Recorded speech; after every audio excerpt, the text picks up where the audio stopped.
Assalamualaikum warahmatullahi wabarakatuh.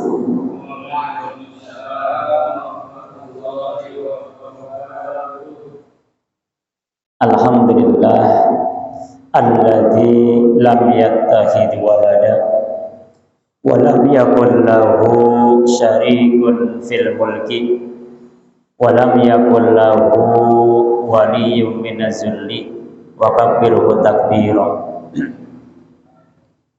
Wassalatu wassalamu ala imamil muttaqin sayyidina wa maulana wa syafi'ina wa habibina wa qurrati a'yunina Muhammadin sallallahu alaihi wasallam wa ala alihi wa sahbihi ajma'in, amma ba'd.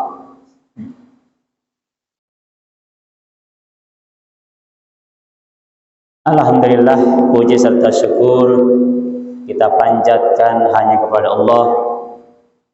Mudah-mudahan di malam ini dan seterusnya kita selalu ada dalam bimbingan Allah, ada dalam ridha Allah, ada dalam hidayah Allah, dan ada dalam cintanya Allah.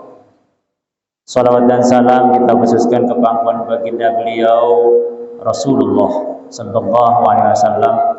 Mudah-mudahan kita semua selalu ada dalam syafaat Rasulullah sallallahu alaihi wasallam. Allahumma shalli ala sayyidina Muhammad wa ala ali sayyidina Muhammad. Bismillahirrahmanirrahim. Walayalin ashrin. Ada kalimat ashrin. Ashrin itu artinya 10. Tanggal 10 bulan Muharram itu disebut dengan Asyura. Jadi Asyura itu 10. Hanya biasanya orang Jawa ujungnya doang sur.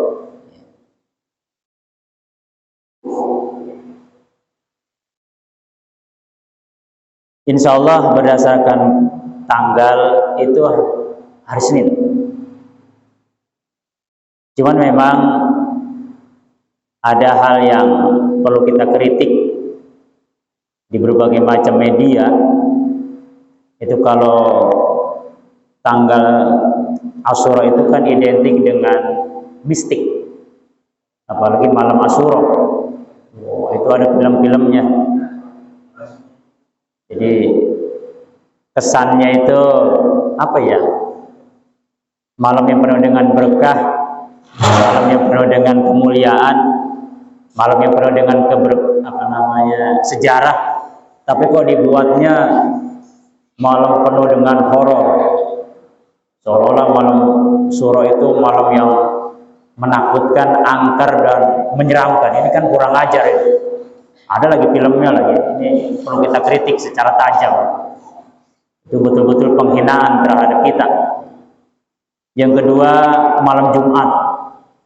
Itu kan orang sudah dibius pemikirannya kalau mendengar malam Jumat itu angker, serem. Apalagi tambah kliwon, makin parah. Ini kan penghinaan ini. Malam yang penuh dengan berkah, malam yang penuh dengan lantunan sholawat, tapi digambarkan malam-malam yang angker, penuh dengan kuntilanak, penuh dengan jurik, apalagi peran-peran di filmnya juga. Ini kan penghinaan ini bagi kita. Jadi kita harus berontak dan berani protes. Plus ditambah malam Jumat itu kegiatan, mohon maaf dalam tanda kutip, itu kan juga kurang ajar juga. Jadi banyak lah. Kita banyak dipelintirkan, dan itu kita sendiri ya yakin lagi, percaya lagi. Kembali ke awal. Bicara tanggal 10 bulan Muharram itu sangat banyak keterangannya. Pertama, kita dianjurkan saum. Udah tahu semualah fadilah keutamaan saum di bulan Muharram. Mudah-mudahan kita bisa melaksanakannya. Saya yakin keutamaan fadilahnya sudah tahu semua, tinggal kita melaksanakannya. Kemudian juga di tanggal 10 bulan Muharram selalu ada kegiatan rutinitas tiap tahun, yaitu menyantuni anak yatim. Walaupun tidak mesti harus tanggal 10, tapi identik gitu ya. Bahkan ada yang menyebutnya lebaran anak yatim. Nah, bicara yatim memang di Al-Quran dan hadis itu sangat lengkap. Misalnya kita ambil di Al-Qurannya, ara'aital ladzi yukadzibu biddin fadzalikal ladzi yad'ul yatim. Ketika Al-Quran menanyakan dengan pertanyaan yang menohok, yang menghentak, kau tahu enggak siapa si pendusta agama itu? Kita seolah-olah ditanya oleh Allah, kita terperanjat. Catat, siap ya Allah. Fadzalikal ladzi yad'ul yatim, diantaranya orang yang tidak pernah peduli dengan anak yatim. Jadi insya Allah dengan menyantuni anak yatim kita akan terbebas dari stempel atau cap sebagai pendusta agama.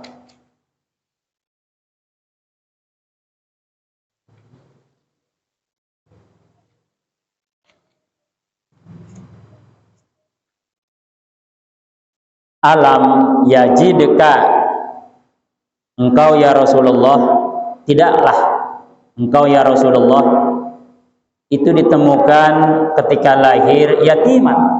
Jadi beliau dalam sejarah umur 4-6 bulan dalam kandungan rahim bundanya itu sudah ditinggal oleh ayah. Jadi ketika beliau lahir yatimah, dalam kondisi yatim, fa'awa, kemudian beliau dipelihara.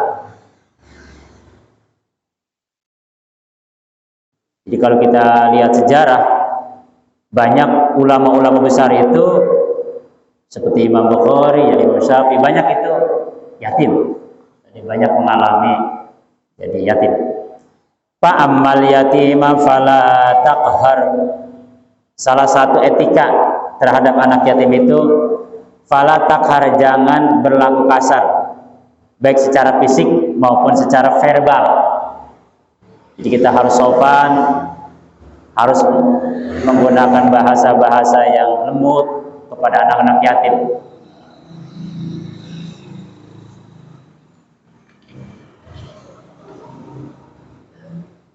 Yatiman za makrobah, yatiman za makrobah.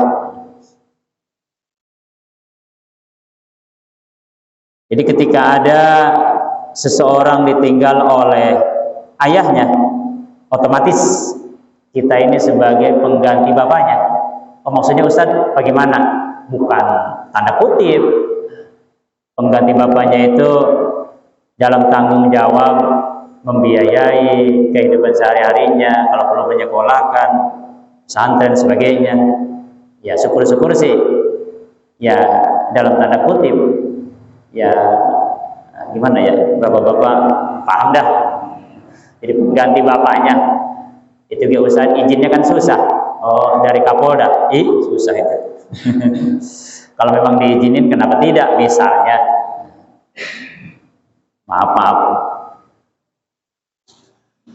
Kemudian juga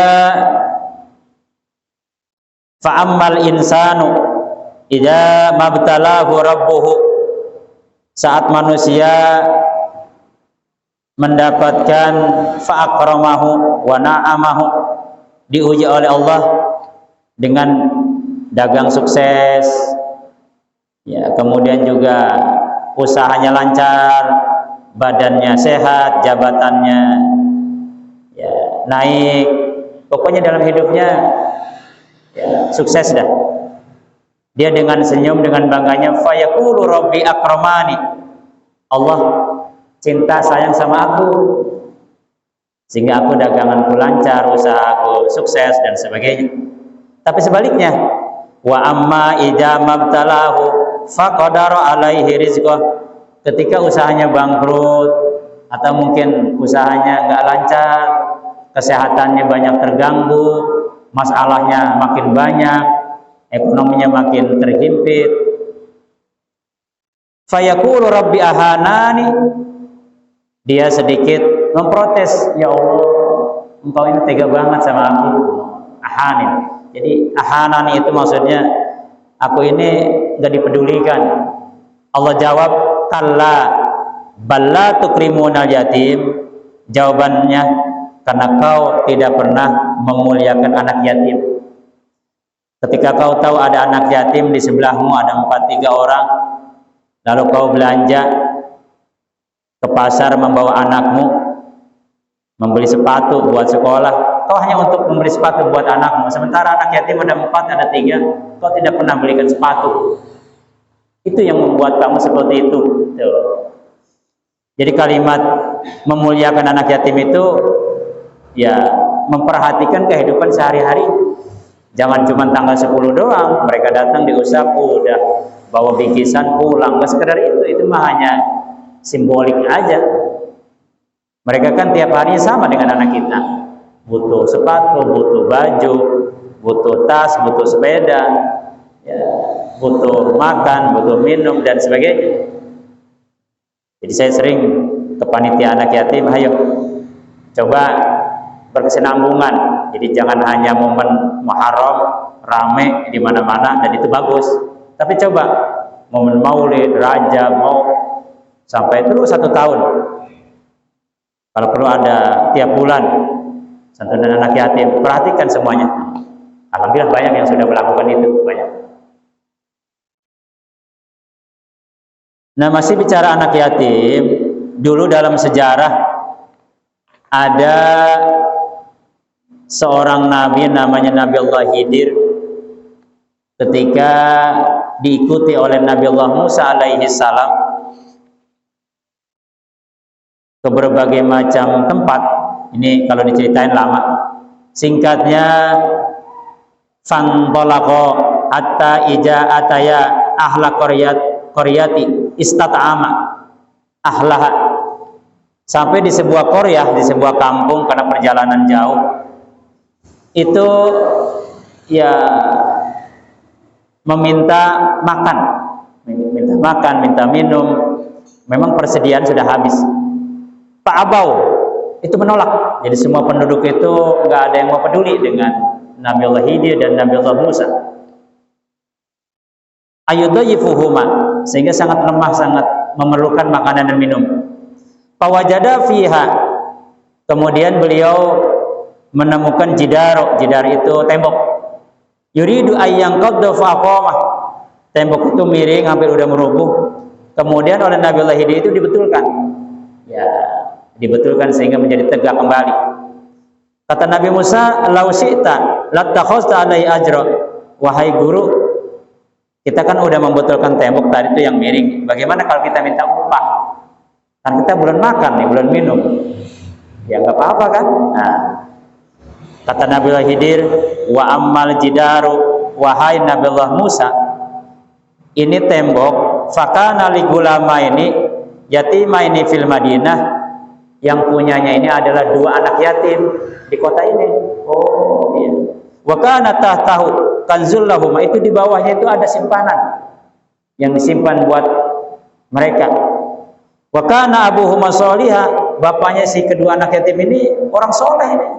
Mungkin kalau zaman sekarang mah kiai gitu ya. Farada rabbuka ayyablugha asuddahuma, Allah menghendaki saya melakukan seperti ini, nanti mereka kalau sudah dewasa, wa yastahrija kanjahuma rahmatan mir rabbik, itu akan dikeluarkan simpanan yang ada di situ. Sebab kalau misalkan tembok itu sampai rubuh, lalu simpanan di bawah tembok itu, di bawah tanah, nanti akan terbongkar dan orang akan tahu dan akan diambil. Makanya kita tegakkan temboknya supaya aman posisinya. Wa ma fa'altu an amri, ingat ya Nabi Allah Musa, saya melakukan pekerjaan tadi an amri, wa ma fa'altu, bukan kehendak saya, semuanya adalah farada rabbuka, kehendak Allah. Jadi ketika kita melakukan satu kebaikan, ucapkan kalimat farada rabbuka. Misalnya kita menyantuni anak yatim, panitia lelah capek, setelah sukses kemudian kita harus kembalikan kepada Allah, semua yang saya lakukan memang kehendak Allah. Itu ya. Harus Pak. Setiap melakukan satu kebaikan, gunakan kalimat farada rabbuka, senderkan kepada Allah kebaikan itu. Jangan menggunakan senderan ke kita. Oh iyalah, kita kan aktif, memang udah biasa kita mah, memang sering bergerak di yayasan sosial. Ini seperti ini mah udah rutinitas kita. Wah, itu nggak boleh Pak, nggak boleh. Yang ada itu alhamdulillah, ini berkat izin Allah, kehendak Allah, saya melakukan seperti ini. Insya Allah dengan izin Allah tahun depan atau mungkin bulan yang akan datang kita akan melaksanakan kembali pelaksanaan acara ini, gitu Pak. Jadi gunakan farada rabbuka. Seperti misalnya nih, kita sekarang misalnya bapak-bapak tadi melaksanakan sholat maghrib berjamaah, kemudian setelah itu sekarang diadakan ta'lim, entah ditutup dengan sholat isya berjamaah, setelah itu kita bubar. Ingat, ma asobaka min hasanatin faminallah wa in tusibhum hasanatu yaqulu haji min indillah. Semuanya senderkan hanya kepada Allah. Jadi sederhananya, saya bisa ta'lim seperti ini, saya bisa sholat berjamaah ke musola ini karena memang saya dipilih oleh Allah, bukan karena rajinnya kita, bukan karena kita paham dengan dalil, bukan kita ngerti dengan fadilah keutamaan, bukan. Kita bisa seperti ini, bisa duduk di majlis ta'lim, bisa sholat berjamaah karena dipilih oleh Allah. Terus Pak, itu jiwa seperti itu kita kembangkan terus supaya tidak ada sifat sombong, riya, merasa bisa ibadah, merasa bisa ngaji, bisa ta'lim, merasa bisa sholat berjamaah, khawatir nanti akan mengecilkan orang yang tidak melakukan. Itu aja malasnya. Itu khawatir ngelihat orang itu kecil, merasa kita bisa mampu sholat berjamaah, mampu ta'lim, mampu menyantuni anak yatim. Khawatir ngelihat orang lain yang tidak melakukan itu dengan kacamata merendahkan. Khawatir gitu ya. Jadi banyak orang yang ahli ibadah merasa diri bisa ibadah, itu namanya istikbar, kana minal kafirin, bagian daripada takabbur, merasa diri bisa. Itu yang disebut dengan syirik khafi. Jadi syirik itu dua Pak. Kalau syirik zali, orang menyembah maaf patung atau menyembah apa, itu kelihatan jelas syirik zali, jelas. Tapi kalau syirik khafi, merasa bisa ta'lim, merasa bisa sholat berjamaah, merasa bisa sedekah, itu syirik khafi. Allahnya hilang, hati-hati. Nah, jadi kita bisa seperti ini karena dipilih oleh Allah. Kita aja udah. Allah kalau udah milih, kita ringan. Jalan dari rumah itu untuk sholat berjamaah ringan, karena Allah yang milih. Tapi kalau Allah nggak milih, berat.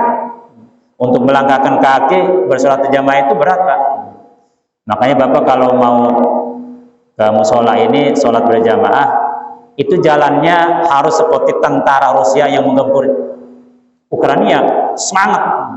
Ini mah jalannya ke musola berjamaah loyang-loyangnya kayak tentara kalah, semangat kayak tentara mau perang gitu ya. Sholat berjamaah set gagah gitu Pak, karena akan menghadap menuju kepada Allah. Jadi gagah Pak, mau ta'lim gagah gitu, mau sholat berjamaah gagah. Kemudian kita sampai di sini sholat sunat dulu, kemudian berjamaah, Allahu Akbar gitu ya. Allahu Akbar, ya lemas. Gagah Pak, kayak tentara Rusia menggempur Ukraina gitu. Wow, gagah, set berjejer. Pulang dari sini, selesai sholat berjamaah ke rumah, kita tersenyum. Alhamdulillah, senyuman itu menunjukkan kegembiraan karena kita dipilih oleh yang maha memilih. Gitu. Karena kalau Allah yang memilih, inilah yang terjadi pada diri saya. Saya pesantren nggak pernah, saya nggak bisa dalil, saya nggak tahu fadilah keutamaannya, tapi alhamdulillah Allah pilih saya. Alhamdulillah. Karena ada Pak, orang yang baca buku keutamaan berjamaah. Dia baca buku, hadisnya hafal. Mungkin dia sering seminar, mungkin dia lihat di YouTube, dia tahu lah. Tapi nggak berjamaah. Ada orang yang nggak ngerti apa-apa. Ditanya, tahu berjamaah fadilahnya? Nggak tahu. Kok rajin? Nggak tahu ya. Alhamdulillah gitu udah. Wah. Nah, kembali ke awal. Cuman memang, jadi Nabi Khidir ini salah satu Nabi yang peduli dengan anak yatim. Jadi terbukti dalam sejarah ketika dia melakukan satu perjalanan ke sebuah daerah, yang pertama itu adalah yatim dulu. Seperti Rasul misalnya sampai ke Madinah pada waktu melakukan hijrah, Bapak lihat dalam sejarah, itu kan ontanya dibiarkan tuh. Ya Rasul, nanti ke rumah saya ya, macam-macam tuh orang Madinah pada pengen rumahnya didatangi Rasul, istirahatnya di rumah. Kata Rasul, biarkan onta saya. Nanti di mana onta saya berhenti, di situ saya berhenti. Ternyata itu onta berhenti di rumah anak yatim. Artinya Rasulullah ke Madinah, yang pertama kali beliau singgahi istirahat di rumahnya anak yatim.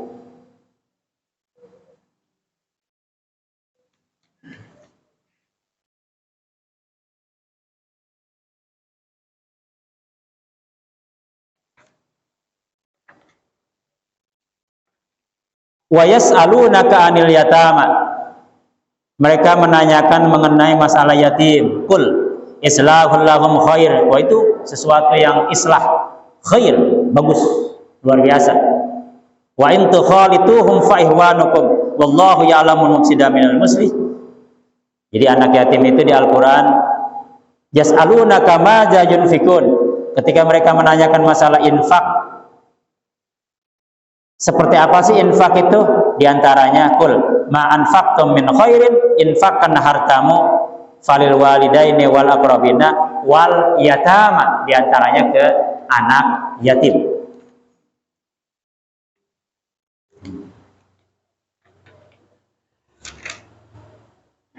Wa'budullah wa la tusriku bihi syai'a. Sembah Allah, jangan sekali-kali menyekutukannya. Setelah itu, wa bil walidaini ihsana wa bizil qurba wal yatama. Kau juga harus berbuat baik yatama ke anak yatim. Jadi banyak lagi deh. Jadi yang terakhir ini kecaman mengenai orang yang mengatasnamakan anak yatim padahal untuk kepentingan pribadi, modus saja. Innal ladina yaquluna amwalal yatama zulma. Orang yang memakan harta anak yatim mengatasnamakan yayasan anak yatim, kemudian dia buat proposal, dia sebar ke berbagai macam instansi, kemudian dapat kucuran dana, padahal bukan buat anak yatim, hanya sekedar modus fiktif datanya. Misalnya, innama yakuluna fi butunihim naro, harta yang dia miliki lalu dia makan, yang pantas mengisi perutnya itu adalah naro wasaya selawat syair, neraka syairlah tempat untuk orang tersebut. Itu ancaman dari Allah. Ada yang begitu, banyak. Jadi banyak orang mengatasnamakan yayasan anak yatim, ternyata fiktif. Atau mungkin datanya 100, ternyata anak yatimnya cuma 60, yang 40-nya dibuat fiktif datanya. Nah, seperti kemarin kita lihat di televisi, bagaimana orang yang membuat yayasan untuk sosial keagamaan begitu hebat, kan Bapak udah tahu. Puluhan miliar kan, demi untuk kepentingan dia. Kan itu, aduh, kita sedikit gode-gode kepala daya. Tapi fakta memang ada seperti itu. Mungkin banyak, hanya yang terungkapnya hanya 1-2. Yang tidak terungkapnya mungkin lebih dari itu ada. Nah, kembali ke awal. Kemudian 10 Muharram, dalam berbagai macam keterangan, Allah menciptakan makhluk yang besar-besar itu pada tanggal 10 bulan Haram. Misalnya makhluk Allah yang kita tidak tahu wujudnya bagaimana, lalu letaknya di mana, para pengamat pun tidak ada yang tahu. Namanya sangat populer. Yang pertama, Ar-Rahman alal arsistawa, aras. Aras ini kan nggak ada yang tahu tempatnya di mana, lokasinya di mana, luasnya berapa, lalu bagaimana, kondisinya apa, terbuat dari apa, nggak ada yang tahu. Itu makhluk Allah namanya aras. Yang kedua namanya Al-Qalam, dan ini dijadikan nama surah. Nun wal qalami wa ma yasturun, demi kolam. Kita tidak tahu bagaimana bentuknya, bagaimana wujudnya, di mana letaknya, dan sebagainya. Pena untuk menulis, sementara dalam otak kita seperti itu. Bagaimana bentuk penanya, bagaimana wujudnya kita tidak tahu. Wa ma yasturun, terus menulis, menulis, menulis, menulis, menulis. Itu namanya Al-Qalam. Makhluk Allah yang kita tidak tahu wujudnya. Kemudian juga ada namanya Lauhil Mahfuz. Lauhil Mahfuz itu namanya banyak. Misalnya wa kullu syai'in ahsainahu, semua yang kita lakukan buruknya baiknya kami simpan, kata Allah, fi imamin mubin, di Lauhil Mahfuz. Jadi menurut surah Yasin, Lauhil Mahfuz itu namanya imamin mubin. Imamin mubin. Dan data-data semua, kalau kayak sekarang mas server lah gitu ya, semua data itu ada di situ. Semua data makhluk ada Pak di Lauhil Mahfuz. Kita tidak tahu di mana letaknya, bagaimana besarnya, kemudian kapasitas memori kita juga tidak tahu. Hanya Allah yang tahu. Jadi walaupun dia jago IT, tidak akan pernah mampu mengakses data-data yang ada di Lauhil Mahfuz. Jadi tidak ada teknologi manusia yang mampu mengakses, nggak ada. Kali Indosat, kali enggak. M3 kali itu nggak ada Pak, nggak ada. Itu semuanya rahasia Allah. Yamhullah ma yasha wa yusbit. Data-data yang ada di Lauhil Mahfuz, yamhullah, bisa dihapus oleh Allah. Ya Atid, siap ya Allah. Atid ini kan nyimpen nih. Ma yalfiju illa ladaihi raqibun atid. Raqib yang baik, Atid yang buruk. Hai Atid, siap ya Allah. Dia sering membaca istighfar, astagfirullahaladzim li wali walidayya, ya Allah ampuni dosa saya. Atid, hapus dosanya. Set. Ma yasha kehendak Allah. Yamhullah, bisa. Wa yusbit, ya Raqib, salat berjamaahnya catat itu, tetapkan itu sebagai amalnya. Siap ya Allah, catat. Wa yusbit, simpan di sebuah memori. Jadi enggak pakai apa namanya giga, nggak pakai tara. Kan sekarang pakai masih giga ya, gigabyte, nanti makan pakai terabit. Udah nggak pakai gitu-gituan. Ini datanya Allah yang tahu. Wa indahu ummul kitab, semuanya disimpan di ummul kitab. Jadi ada ummul kitab, ada imamin mubin, macam-macam. Itu adalah makhluk Allah yang kita tidak tahu di mana letaknya, di mana tempatnya. Kemudian kita juga mengenal ada namanya kursi. Sehingga ayat yang ada namanya, ada kalimat kursiyu disebut dengan ayat kursi. Karena ada kalimat kursi. Wasi'a kursiyuhus samawati wal ar. Kita tidak tahu seluas langit dan bumi bagaimana luasnya, di mana ciptakannya kita tidak tahu. Hanya Allah yang tahu. Kemudian yang terakhir ada namanya Sidratil Muntaha.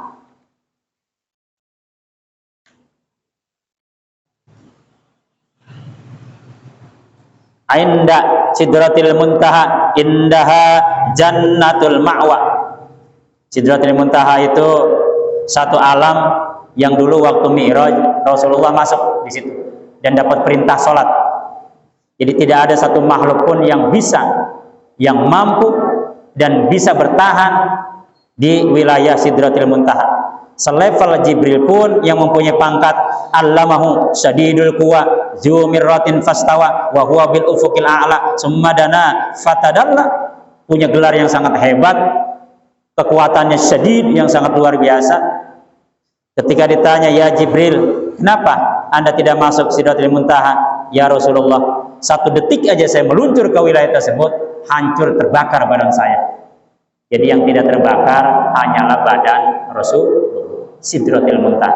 Bagaimana bentuknya kita tidak tahu, bagaimana wujudnya kita tidak tahu, hanya Allah yang tahu. jadi aras, qalam, kemudian juga lauhil mahfuz, kursi, sidratul muntaha, itu adalah makhluk-makhluk Allah terbesar yang kita tidak tahu. Diciptakannya tanggal 10 bulan Muharram. Kemudian Allah menciptakan langit dan bumi. Langit dan bumi dulunya itu Pak rotqan. Rotqan itu nyatu. Jadi langit bumi itu dulu nyatu Pak. Zaman Dukhan. Di Al-Quran ada tuh surah Ad-Dukhan. Ini tidak mungkinlah saya terangkan karena ini ya kaitannya dengan ilmu astronomi. Dukhan, kabut, the big ya. Tidak mungkin saya jelaskan di sini. Intinya pokoknya udah begitu dah. Jadi langit bumi semua alam itu menyatu awalnya. Nah kemudian Allah pisahkan langit dan bumi. Allah ditanya oleh Allah,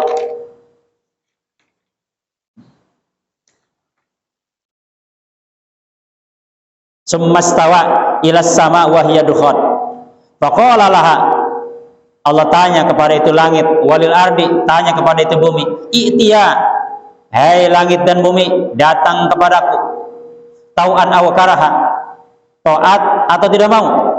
Qalata, langit sama bumi bicara, atayna, ya Allah, kami datang, kata langit dan bumi, ta'in, taat. Nah, jadi rupanya langit bumi ini adalah taat kepada Allah, sujud kepada Allah. Wa kullun fi falaki yasbahun, semuanya membaca tasbih. Gitu Pak ya. Sakhar, semuanya Allah tundukkan. Tidak ada satupun yang tidak tunduk di hadapan Allah. Rupanya berdasarkan ini ayat, semua makhluk itu Pak bisa bicara. Semua makhluk. Langit, bumi, tanah, semua bisa bicara. Makanya jangan kaget ketika Nabi Nuh alaihi salam, beliau saat terjadi tsunami yang dahsyat, untuk menghentikan air yang begitu meluap, baik yang keluar dari tanah maupun yang turun dari langit, kata Nabi Nuh, ya ardu, hai bumi, ibla'i ma'aki, udah airnya ini jangan dikeluarkan semua. Kan bicara dengan tanah ya, dengan bumi ini yang mengeluarkan air. Ya ardu, hai tanah, ibla'i ma'aki, tahan, jangan dikeluarkan lagi air, jangan dikeluarkan lagi, hentikan. Ya sama'u, hai langit, akli, tahan, jangan hujan. Karena tetangga saya mau hajatan. maaf, tetangga saya mau hajatan. Misalkan bapak-bapak ke atas, ya Allah, kau punya makhluk namanya awan, kau akan turunkan hujan dari makhlukmu. Aku mohon kepadamu ya Allah, singkirkan itu hujan karena aku mau hajatan ya Allah. Ada acara, jangan sampai hujan di tempatku. Dengan izinmu ya Allah, izinkan ya Allah. Bisa aja ngomong gitu ya, tapi bukan kayak si Rara, itu mah dukun, itu mah lagian pada percaya, itu mah tahu. Ya, andaikan dia juga kebenaran itu mah Pak. Jadi dari 1000 yang dia lakukan, 999-nya gagal, satunya bener kebetulan, kan gitu. Jadi rahasia dukun itu Pak, dari 1000 yang dia lakukan, 999-nya gagal. Satu yang benar yang terjadi, itu pun kebenaran, itu yang diekspos seolah-olah dia hebat, padahal 999 yang gagalnya banyak itu. Andaikan ia juga kebetulan deh, apa-apaan itu ya kayak gitu ya. Lagian pada percaya be lagi ya. Kalau Nabi Nuh enggak lah, enggak menggunakan itu, nggak menggunakan segala ayam ayam warnanya hitam, segala telur jin, apel jin tuh nggak ada lah. Jadi Nabi Nuh hanya menggunakan ya ardu abla'i ma'aki wa ya sama'u aqli, dengan izin Allah henti hujannya. Nah itu. Jadi rupanya semua makhluk Allah itu bisa bicara dengan izin Allah. Misalnya nih, nanti kita Pak akan ada saksi diantaranya hatta ija maja'uha syahida alaihim sam'uhum wa absaruhum wa juluduhum bima kanu ya'malun. Jadi kulit kita nih, kulit yang sekarang kita pakai, yang kita gunakan dalam tubuh kita, itu nanti bisa ngomong. Wa qalu li juludihim lima syahidtum alaina. Kaget nanti ketika kulit jadi saksi. Hai kulit, kau jadi saksi atas kami. Kata kulit, qalu antakanallahu allazi antaka kulla syai' wa huwa khalaqakum awwala marrah wa ilaihi turja'un. Kami dengan izin Allah bisa bicara. Allah itu allazi antaka kulla syai', zat yang mampu sesuatu itu bisa bicara. Gitu. Jadi rupanya kayak kita nih sekarang ya, mungkin ini minuman, ini Quran yang kita baca, ini meja yang saya pakai, kemudian kamera yang sedang mencorot, kemudian lantai yang sedang diduduki, kopiah yang kita pakai, baju yang kita gunakan, kipas angin yang sedang mengipas angin, kemudian dia AC, pintu, semua ini nanti akan menjadi saksi di hadapan Allah. Semuanya akan bicara.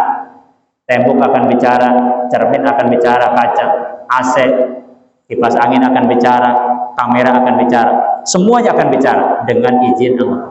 Allazi antaka kulla syai', semuanya akan bicara.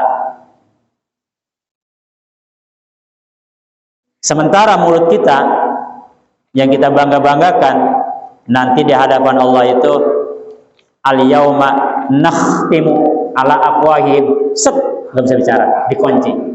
Jadi yang bicara ini. Makanya saat kita sholat berjamaah jangan khawatir, tidak perlu kita ingin pamer, karena semua yang kita ada di sini semuanya akan menjadi saksi. Wa kafa billahi syahida, wa kafa billahi waliya, wa kafa billahi nasira, wa kafa billahi wakila, wa kafa billahi alima, wa kafa billahi hasiba. Cukup Allah yang menghitung, cukup Allah yang tahu, cukup Allah yang jadi saksi. Nah kemudian makhluk Allah selanjutnya seperti gunung, laut dan sebagainya, itu pun diciptakannya tanggal 10 bulan Muharram. Kemudian yang ketiga, semua peristiwa yang terjadi sejak Nabi Adam sampai Rasulullah itu pun terjadinya tanggal 10 bulan Muharram. Ihbitu ba'dukum li ba'din adu walakum fil ardi mustaqarru wa mataun ilahin. Jadi ketika Adam dan Hawa itu ihbitu, meluncur ke bawah, artinya turun ke muka bumi, fatalaqqa Adamu min rabbih kalimatin, Allah ajarkan kalimatnya. Apa kalimat yang Allah ajarkan? Dalam surah lain, ini di surah Al-A'raf, kalimatnya udah pada hafal, Rabbana zolamna anfusana wa illam taghfir lana wa tarhamna lanakunanna minal khasirin. Ini Pak, yang dilakukan oleh Nabi Adam dan Ibu Hawa itu hanyalah bagian daripada contoh.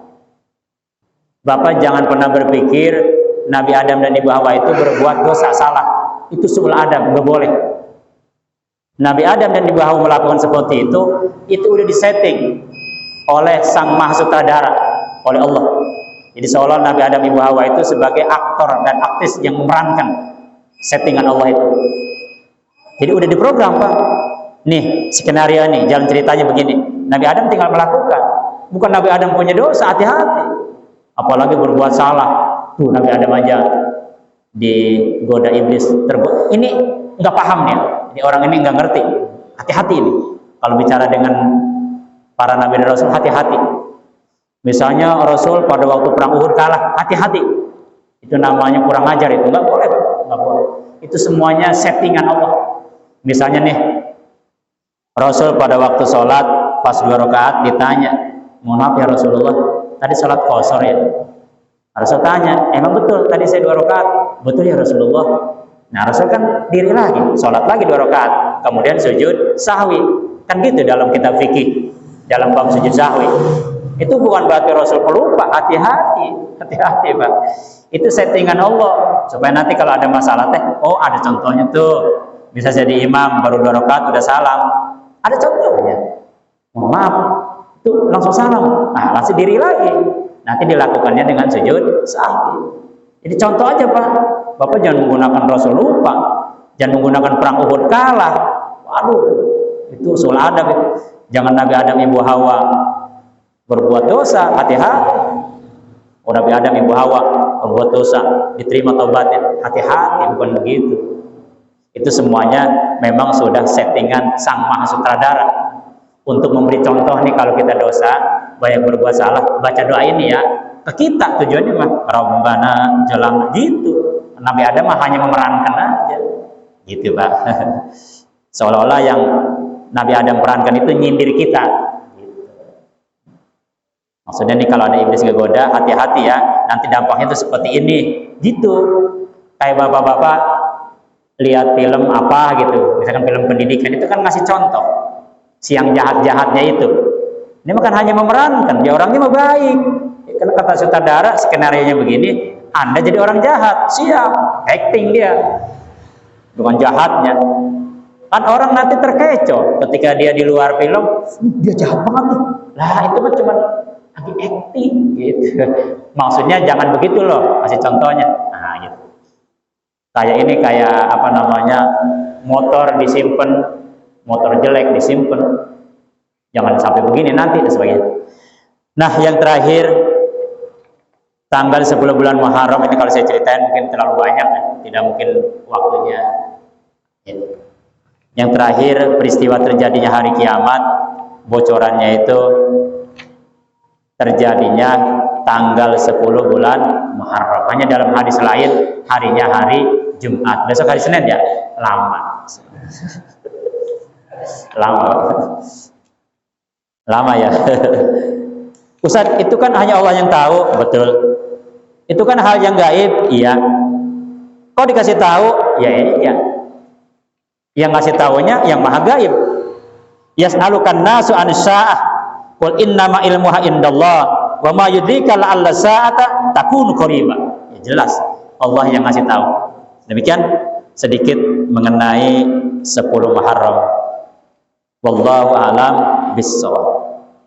A'udzu billahi minasyaitonir rajim. Bismillahirrahmanirrahim. Alhamdulillahirabbil alamin. Allahumma shalli ala sayyidina Muhammadin wa ala ali sayyidina Muhammadin. Allahumma nawwir qulubana bitilawatil Qur'an wa zayyin ahlaqana bijahil Qur'an wa hassin a'malana bidzikril Qur'an wa bayyin wujuhana bi barakatil Qur'an wa nawwir abdanana bi nuril Qur'an wa najjina minan nari bi karamatil Qur'an wa adkhilnal jannata bi syafaatil Qur'an. Rabbana atina fid dunya hasanah wa fil akhirati hasanatan wa qina adzabannar. Subhana rabbika rabbil izzati amma yasifun wa salamun alal mursalin walhamdulillahi rabbil alamin. Al-Fatihah. A'udzubillahi minasyaitonir rajim. Bismillahirrahmanirrahim. Alhamdulillahirabbil alamin. Ar-Rahmanir-Rahim. Iyyaka na'budu wa iyyaka nasta'in. Shiratal ladzina Rabbana wallahul muwaffiq ila aqwamit thariq. Assalamualaikum warahmatullahi wabarakatuh. Aduh ya.